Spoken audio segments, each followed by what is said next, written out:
Crabtree, is His Highness ready? Indeed he is, sir. That's not bad at all. No. Hardly as handsome, though. No. Of course, sir.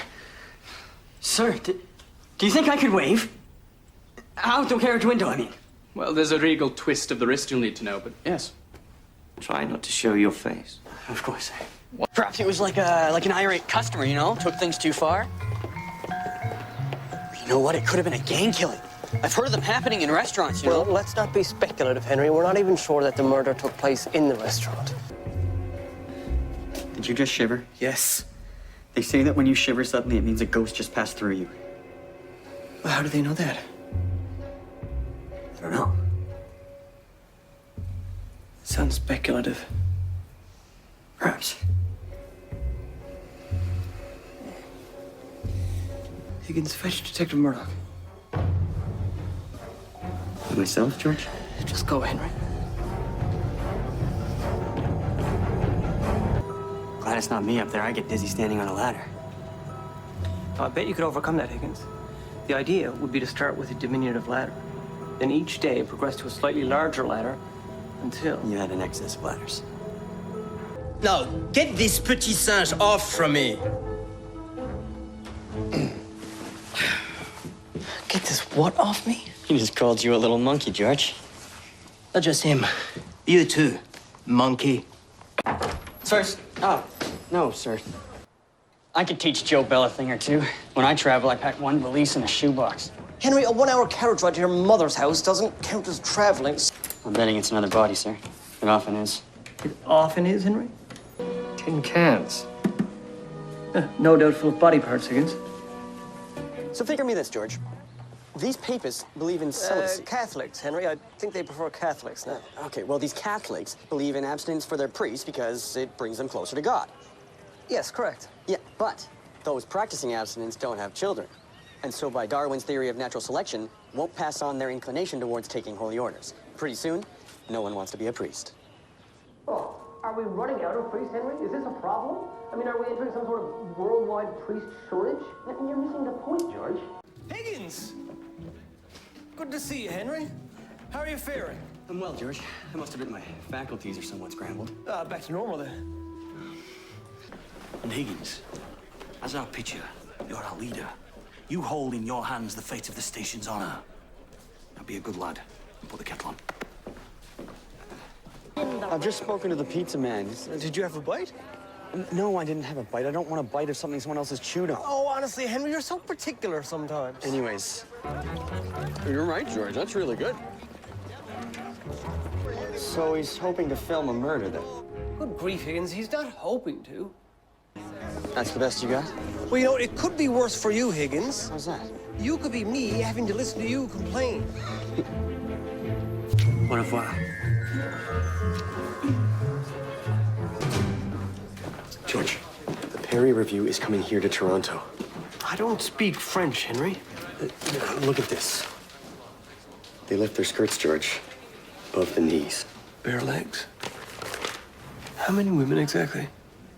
I'll get us the tickets. You have some money. Henry, I mustn't. I have a lady friend. I need to protect my reputation as a gentleman. See? She just waved at you. Higgins, they're conjoined twins, man. So? I think Daisy's sweet on me. And I'm left-handed. I don't see a future in it, Higgins. Well, which of you is going to do the honors? We're both right-handed, George. It would be easier for you.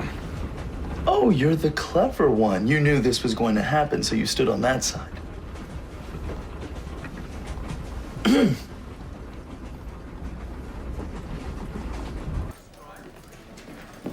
Higgins, Detective Murdoch is on a ship.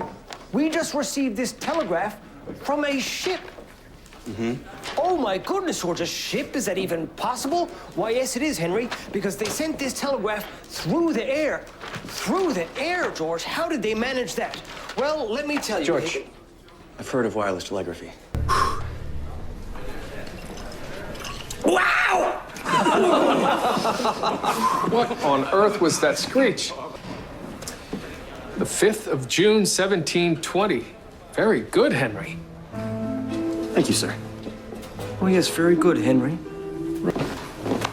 Excellent. So I'm to stand here all night alone, waiting to see if this pencil moves. Yes, Constable, since you are being paid, you are to telephone the station house the moment you see so much as a scribble. Sir. Thank you.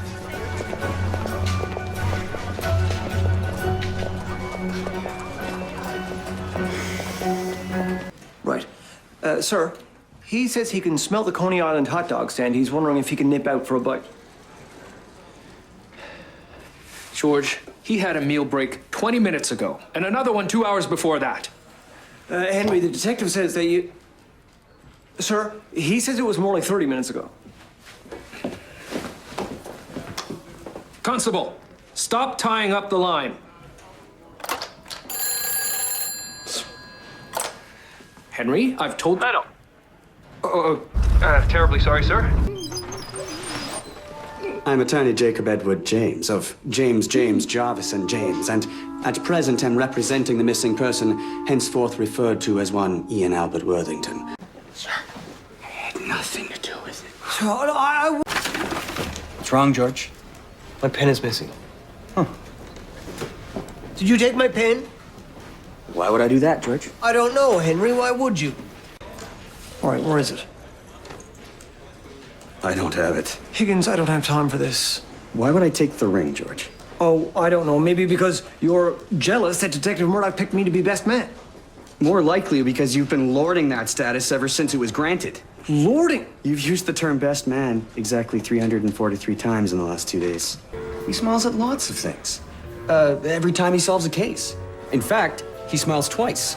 Once when he just thinks that he's solved the case, and then again when he actually has. That's quite funny, Henry. I might use that. You're my best man. Stop that! Come on! Yep, she's a real beauty. Power of 8 horses under there. There's only room for 2 up front, though. Driver! The side driver! Dicky seat again. Cranker, Henry. Oh, you gotta earn your keep. Start her up. Jackson. It's faster. Maybe just the Trans-Canada. No, that's a stupid name, George. Wouldn't you run out... Oh, it's my car.